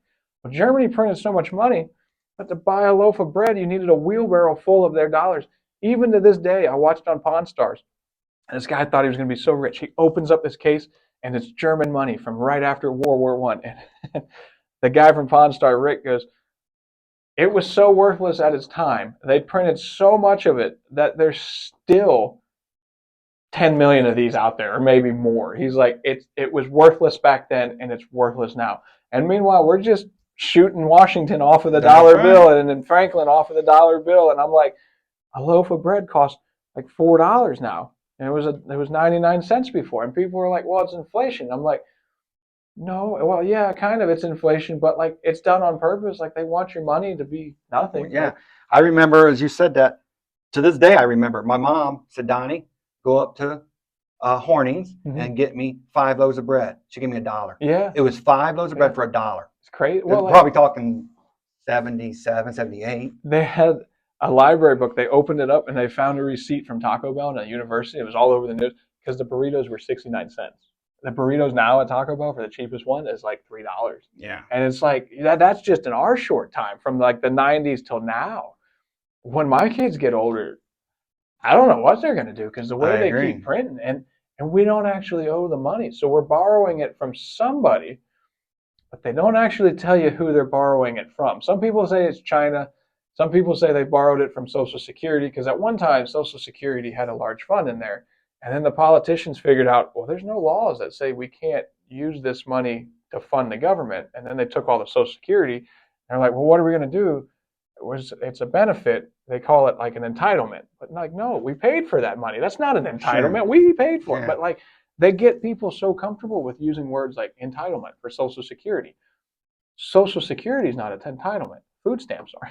Yeah. Like there's a difference. Absolutely. And like, some people need food stamps. God bless them. Let them have. But there's people that abuse it, and like, they just change the words. Like, they change the words of what a vaccine means. That's right, and it always typically means the opposite of what it truth is. Like they just go in and start changing, and then we make words up. I did a video where I was in a dress drinking Bud Light right after Bud Light put the Dylan Mulvaney on the can or whatever, and somebody called me a gayist, and I went, "What the hell did we make up now?" And I go over there and I type in gayist, and I spelt it wrong because I spelled it like never heard it. Yeah. Well, there's 2 words I discovered when I was looking up for gayist. Gayist, instead of saying homophobic, they say gayist because they say homophobic is outdated. IST. Yeah, and I'm like, wait a minute. To be a cyst, like a racist or anti-Semitist or whatever, you have to actually be a race or something to be the cyst. Like, you just can't make up a words and take 2 words and put gay and cyst on it and like go with. But that's what they don't. Somebody calls you gayist, they think you don't like homosexuals or something. And I'm like, this is really, the make-believe is getting out of hand now. Like people are just making up new words every day. I was on TikTok live and I was putting a diesel pump in a truck, and it was a high pressure pump in the back of a Ford 6-liter engine, and I bet my wife I could do it in an hour, and I did it in an hour. I really got it in an hour. It's on my YouTube, me putting it in an hour, and you can actually watch this video on my YouTube of how this brought up. Did you have to pull it, or is it reachable to the firewall? You pull the turbo. Once you get the turbo out of the way, I had already had the turbo. I was just putting it back and all the parts back together. Okay. You can pull the turbo off. You got to like hold your mouth right to get the turbo out of the way. Okay. I got the turbo out of the way, and then I can kneel on the support just in front of the radiator, and I could reach all the bolts back to my long arms. I could get it out and put the new pump in. Okay. So I got it in an hour. But as I'm doing it, there's people talking to us or whatever, and somebody said something about a bonus hole, and my wife goes, "What is a bonus hole?" Don't you even think about it, honey. Don't you even think about it.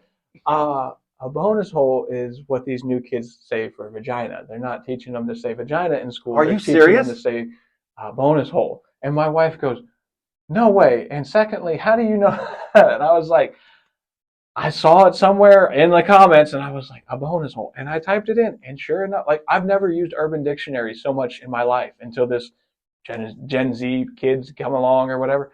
And sure enough, a bonus hole. And the thing is, right now it's funny. We're laughing at it. But one day my wife's going to be in the hospital, and the doctor's going to ask her about her bonus hole. And like, you're going to have to figure out like how to communicate. And I'm like, they're just making up words That's now. right. Like they're changing everything. And it's not like for the better. Like if you're making words like that, I had a thought the other day. I'm in the hospital a lot because I got a bad heart. So they drew the curtain. And as they drew the curtain, once they draw that curtain, then they commit HIPAA violations. I don't know why they think pulling that curtain, like we can't hear what the other guy's got going. Of course. But like you can totally hear what's going on over there.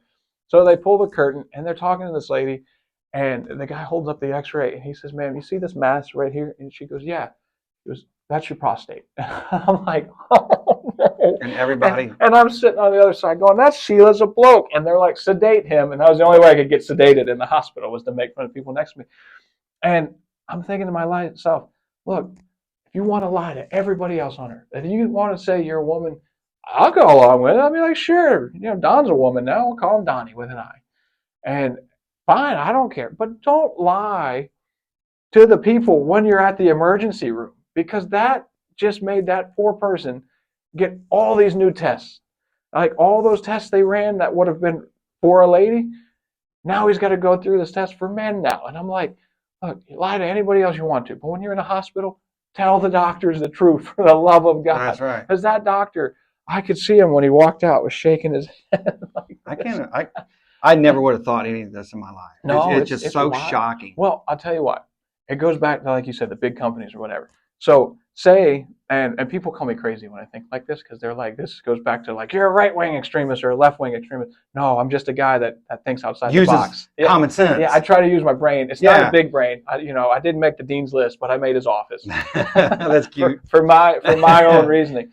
But like, kind of like I studied Juilliard across the street. Yeah. So like, they get these kids and they say they're confused about their gender, whatever. And they're like, we can fix that, and we can make you whatever gender you want to be or whatever, right? Well, what you don't realize is when they get these kids to switch genders and then they fill them with puberty blockers and all this other stuff, they're on pills for the rest of their life. And the only people that benefit from that is big pharmaceutical companies. So like, by me, it's kind of designed to sell these kids something that they don't really need, but they're going to have to keep buying these pills. And people are like, you're crazy for thinking that. And I'm like, am I though? They just tried to give everybody in the world a free shot. Like they're desperate to push their medicine. It's ridiculous. And like I talk some stuff about on stage about like the craziness that we're in now, and like the stuff that Dad told me. Like Dad would be like, hey, don't get in a white van. Like that's all he really told us as kids. Don't get in a white van or a windowless van, or it could be a black van or whatever the color van is. If there's a stranger in there and he's offering candy, there's strings attached. Don't get in the van. That's right. I like you. I want to see it. And when it came to the tractors, he'd be like, hey, look, you can die when I was 10 years old, I had my own tractor. Wow. That I bought with my own money. Are you serious? Yeah. Wow. As I always saved and kept and worked and whatever. So he's like, whatever you do with the tractors, when I'm not home, you'll die very quick. They'll flip. They'll turn over on you. Just farm. Don't do anything stupid. But we were kids. And, Sure. We were male. We're going to experiment somewhere. We were male kids, so we were even dumber. I did all so those. like, you know, we were in the air and stuff like that. But now I'm telling my kids, like, hey, don't get out of a moving car and dance just to be on the internet to dance, because you may get run over. And if you get run over, don't call me and expect me to feel bad, because I'm going to say you deserved it for getting out of a moving car to dance. And don't eat Tide Pods. Yeah, absolutely. And like, as a kid, if my friend came up, because we were in rural Odessa at the time, there was one friend my age in the whole thing. So I had like one true friend. If Shane came up to me and he was eating a box of Downy, I was like, you want some of this? I would have said, no, I don't. That's right. Like, at the best case, we're both going to be farting bubbles and someone's going to know something's up. But worst case, it says on the box it's going to kill you. But now these kids, like, they just go along with it. I've seen it on TikTok. It worked out. He got 1 million. And it's all about, I want 1 million views. And like, in a world, I try to tell all the kids, in a world full of followers, be your own person. Like, get out there and be yourself. Because like, who wants 10,000 of Beyonce or 10,000 of whoever's the hottest artist right now? Go out there and be the next artist. Maybe you'll be the next artist because you got something different. But if we all follow a line and we all dress the same, because I've never seen so many kids in Florida wear sweatpants and sweatshirts out in 100-degree weather. And I'm like, it's a fad or something? They all wear it. And I'm like, I tell her, I'm like, you're going to let him leave the house like that? She's like, they all do it. And I'm like, well, if they all jump off the skyway, we're going to just let them follow along. Right. And they're like, but like, he'll be made fun of. And I'm like, so what? It's character building. Yeah. Like, you got to draw a line somewhere in bullying. Of course. And like, sticks, like Mom always said, sticks and stones will break your bones, but names can never hurt you. There's literally like people right now trying to sign this petition to say that words will hurt you. No, they won't. I've been called, if you've ever held a flashlight for daddy, you got told words that like a 7-year-old should never understand. Because like, my old man was a plumber. I came this close to, I'm in a long line of plumbers. I'm the only welder.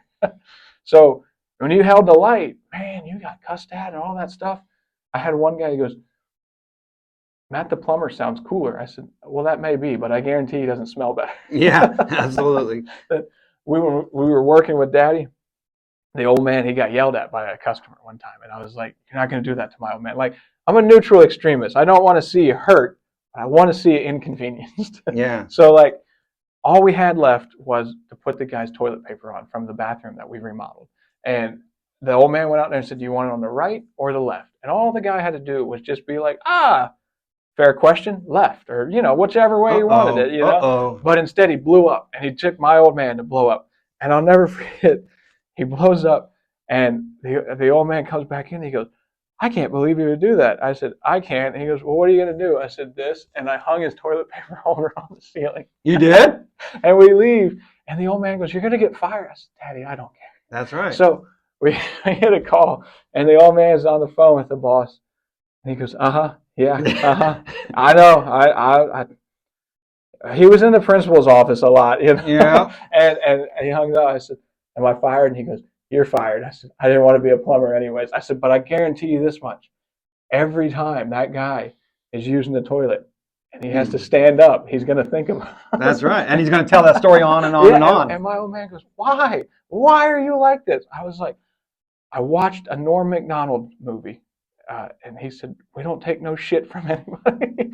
And he didn't go and like harm anybody, but he got back at him like like that. That's and like, right. That dude, for being, you know, a prick for no reason, that's what he deserves. To have to stand every time he needs to walk. Yeah, and the truth will always win. Yeah. Truth will win at all times. Like the old man goes, but you're fired. I said, Daddy, don't worry about me. I ain't got no, at the time, I didn't have no kids. And like everybody would use that as in my job, like after I got married. But what about? But what about? But you got kids. And I'm like, I know, and they're going to be so hungry. Yeah. And they would try to shame you, like, you got fired and you got kids. And I'm like, but they're going to be so hungry. And they never were like, oh, well, here's your job back. Like, they never cared that much about you. They just wanted to be like, if you would have fall back in line, we could have, you know. That's right. But like, comedy is one of the only things I've done, like, it was like natural. Like, it was like on the job site or whatever, everybody would always want to, like, they'd call in and they'd go, we don't want any of the other mechanics. We want Matt out here. And the one boss goes, are you giving out like hand jobs or something? Oh my He's God. like what? He's like, what are you Why doing? so many people like you? And I was like, I don't know, man. I said, I just like people get out there and like everybody else gets mad that like they broke the machine. I'm like, but you hired dummies, so they're gonna break your machines. And like, I get paid by the hour, so like I'm gonna go out there and I'm gonna cut up with everybody and have fun with them or what That's have you. right. And he's like, but like I got 12 tickets and they've all requested you. And I said, if you give me all 12 tickets, you might get 3 of them because I'm gonna talk the rest of the time. And they would like, we can fire you. And I'm like. I had one boss. He's the boss. He go, what's wrong with this machine? I'd go, and he's like, what do you mean you don't know? You're the guy working on it. I'm like, he's like, one day I want to come in this office and you not go. I'm like, you're the boss. If you show up on time, because he'd come in at 11, and he'd be like, he'd come in at 11, he'd go to a meeting, and then he'd leave at 1. And I'm like, you're the boss. If you don't care enough to figure out what's going on with your machine, then you're going to get as an extra. He's just taking his salary. Yeah. He's just taking his salary. He pulled in with his truck one day, same boss. He was short and fat. And he said, hey, dummy. And I knew he was talking to me because I was the clown. And I said, yeah, what's up? And he goes, I need you to give me, like, test drive my vehicle. He's like, the transmission, I think, is slipping. And I said, well, you're 5'10" and 300 pounds, so I know the transmission is slipping. So I said, but I'll drive it. So I get in this F-150, and it was a loaded F-1, or 1500 Chevy. It was a beautiful truck. And I drive it, and I go to McDonald's, and I buy every mechanic and everybody waiting on their drives McDonald's. And I come back, and I get out of the truck, and I'm handing out McDonald's sandwiches, like we had like won a competition or a giveaway or something. Everybody's getting a sandwich. And the boss comes out, and he was so pissed. He goes, you took my truck. He's banging on the toolbox. You took my truck through a drive-through? I said, you wanted me to test drive it. I had to do what you do every day with this truck. It spends half its life sitting at drive-throughs. So you got him. I said, I don't know what's really wrong unless I do exactly what you do. That is funny. He goes, you're an ass. And he turns and he walks out. And he comes back like 5. He goes, you know how hard it is to be mad at you? He goes, I was really pissed that you took my truck. He goes, but you made a good point. That's right. And I said, I know. And I did it on a public stage where every other mechanic and employee in the truck, and they all went, aren't you worried about getting fired? I said, no. I said, I got a CDL. I can work on things. I'm certified in welding. I can basically walk into a place. If I really wanted a job, I could have a job by the end of the day. I could find someplace somewhere to work. And like, once you take that fear up, you might get fired out. The best thing about getting fired, the next day you don't have to go into work. You wake up and you're like, oh, those poor people on the job sites. That's right. I agree 100%. And it seems like comedy is just an extension of people not using their own common sense. Yeah. There's so much material. If you don't use your common sense, you're giving me material. Yeah. All I got to do is find the material and then use it as and like, bosses were always the easiest target because they always got to be so professional. And people will be it's a gold line. Yeah, they're like, why don't you take anything serious? And I'm like, you don't pay me enough.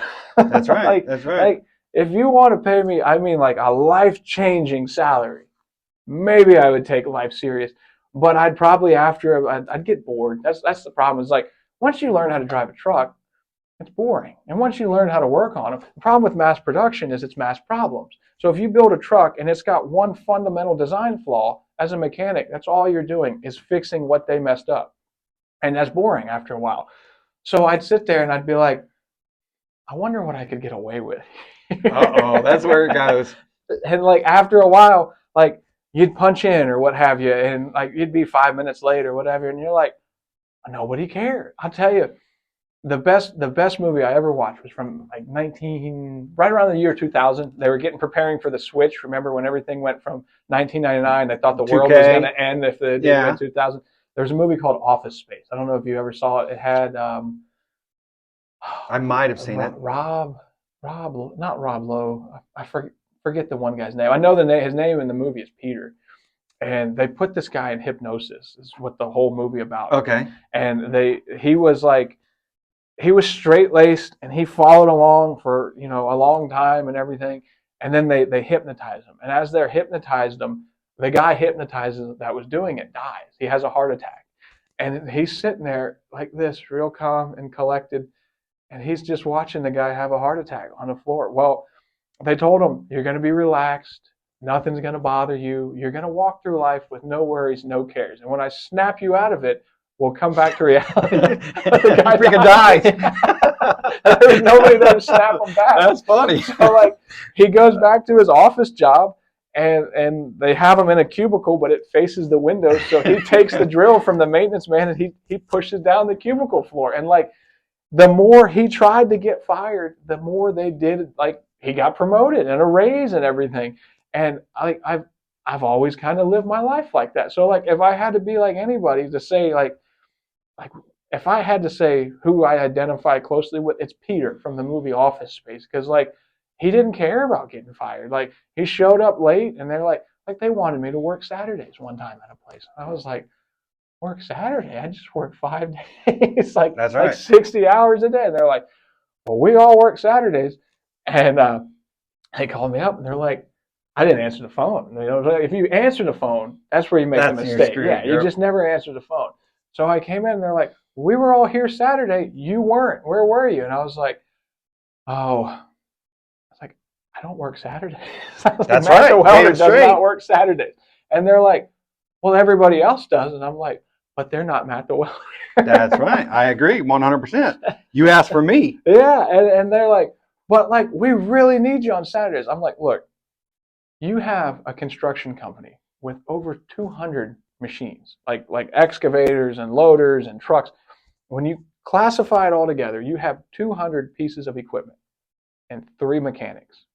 I'm not going to overextend myself because you refuse to hire somebody else on, because you're making probably $3,000 a week and I'm making $1,000 a week.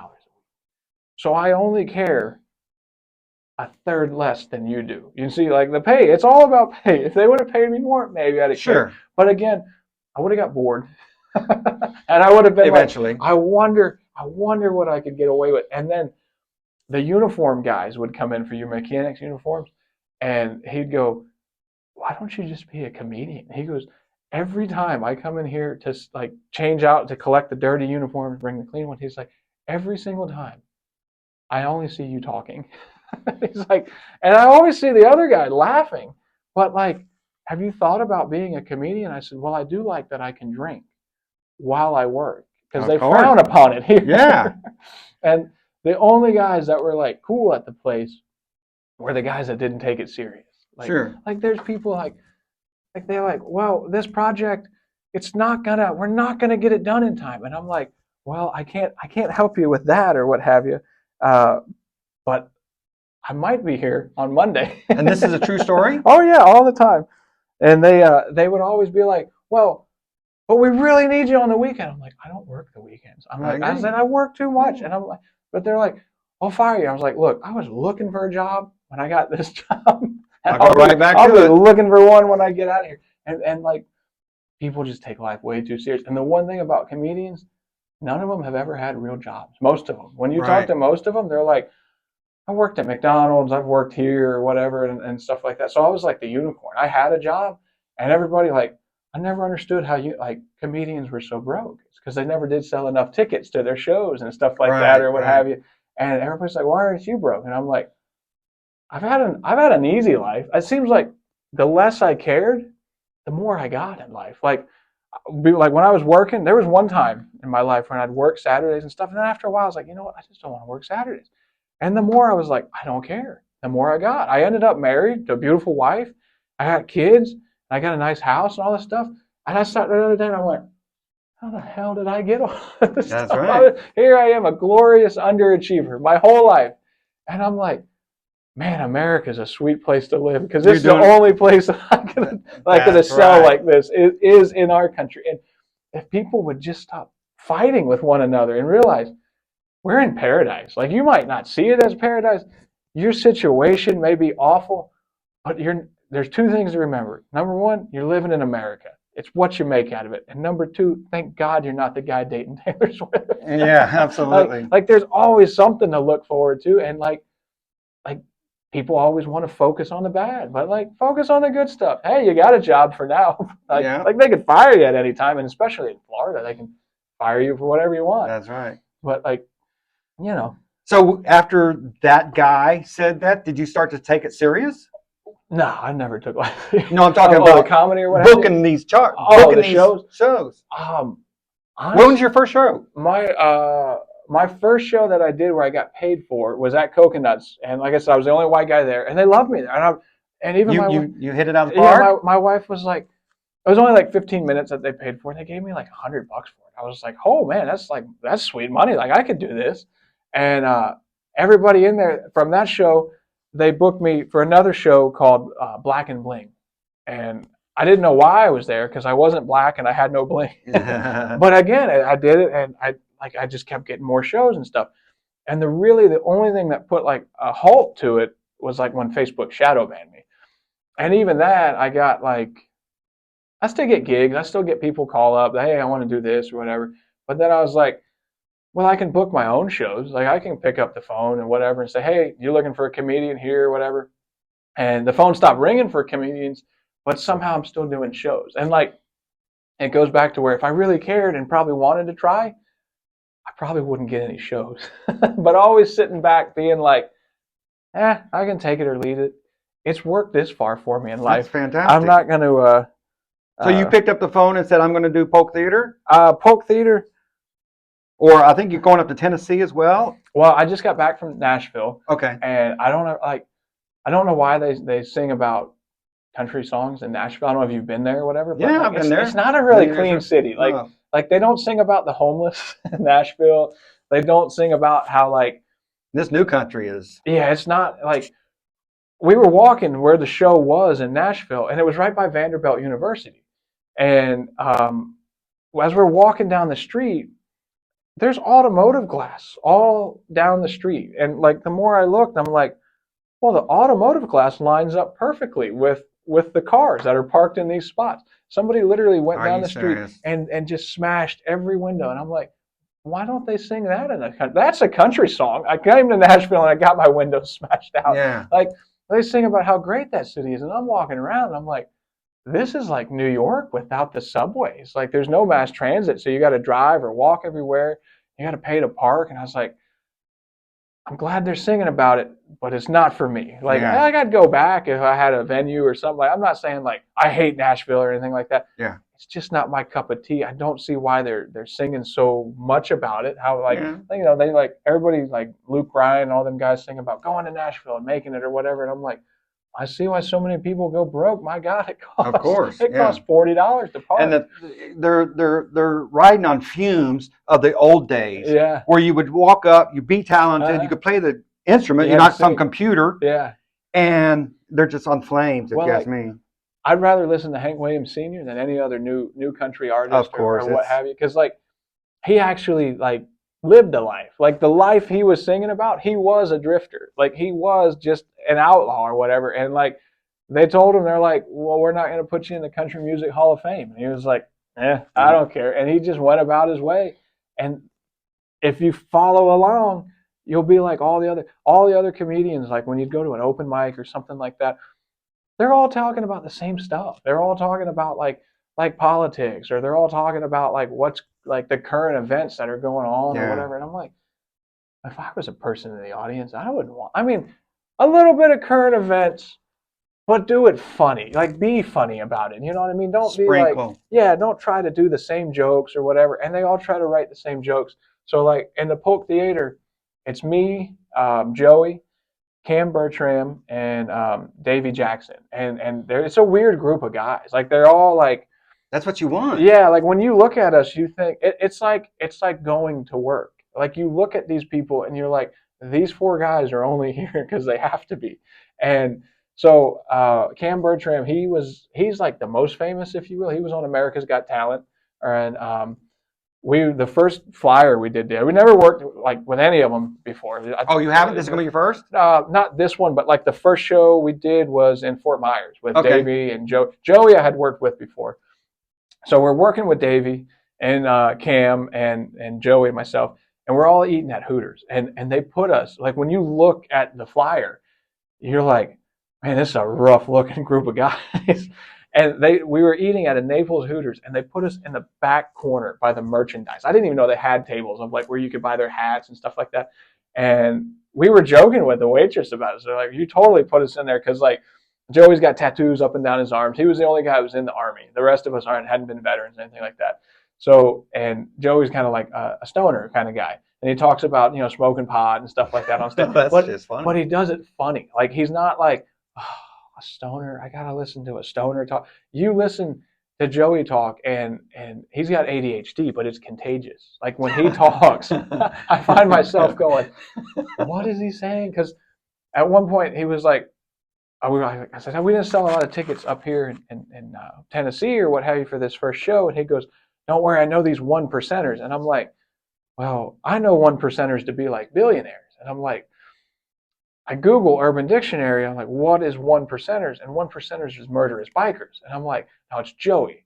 Joey's a lovable guy. Like, it could go either way. He could have went into like a billionaires club and went, this isn't where I parked my car. And they went, come on in, you goofy bastard. Sure. Yeah. And at the same time, he could have went into a bikers club like, well, this isn't where I parked my car. And they were like, come on in and tell. So like with Joey, you never know what you're going to get. Even me, like Joey will get up there and he just, like, he talks about stuff. And I wish I could see life through Joey's eyes. There's only one other person. I think that's a version of heaven. When we get to heaven, I'm going to get to live through what you did. Well, there's only one other guy I said that about, and that's my stepfather. And like, because he would say stuff, he'd be like, well, Randy's got that alligator without a tail. And I went, Randy's got an alligator without a tail? He goes, no, he's got that backhoe without the digger, so it's useless. Oh, okay. He calls it an alligator. Yeah. And now every time I see a backhoe, I'm like, it's an alligator without a tail. And like, my stepdad got shot one time in a parking lot when he got out of the Marine Corps. And I asked him, I said, how many times did they shoot you? He goes, I think till they ran out of bullets. And I went, really? He goes, if you ever shoot somebody, don't use a 25 because it just pisses them off. And when I got to talking to his friends, I said, did he really get shot by a 25 like till it ran out of? And they went, yes. And then he took the gun from the guy and he beat him with the gun. Wow. And I went, they're like, he was a jarhead. And he wasn't like a Marine. He was like, if I was a Marine, like that's why he's not even married to my mother. I only call him stepdad because he cut his thumb off the same day I cut one of my elbows all the way to the tendons. Oh, and wow. We worked together closely to where like everybody was like, these two guys are always getting hurt. So Ward cut his thumb off that day, didn't go to the ER, just went and drank Jack Daniels was the first thing he did. And he waited for his girlfriend to get home. She's like, what do you think? And he showed it, and it was like way longer than it should have been. So that's when we became stepfather, stepson. And after he got hurt, they put it all over Facebook. That was the first thing to do. Then he went and got it off. And before they saw him, he's in the hospital. And he goes, he was at the check-in. And they said, well, we only see gunshot victims and heart attacks first. And Ward goes, okay. So hypothetically, if I was to go out in the parking lot and come back with a gunshot in my foot, would you look at my thumb at the same time? Yeah. And like Joey and my stepdad are the only two people in life that I went, that would really be cool to live life like those two guys. Because like, I don't have many cares in the world, but those two guys have absolutely no cares in the world or what have you.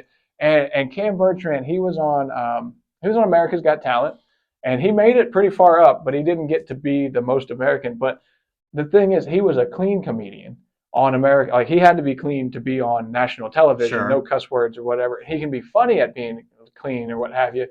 And Davey Jackson, he was in a cult called Happy Shiny People. That's a documentary on Netflix right now. Okay. He was one of the members of the cult. He was a kid at the time. I guess his parents were in there. But he talks about being in a cult or what have you.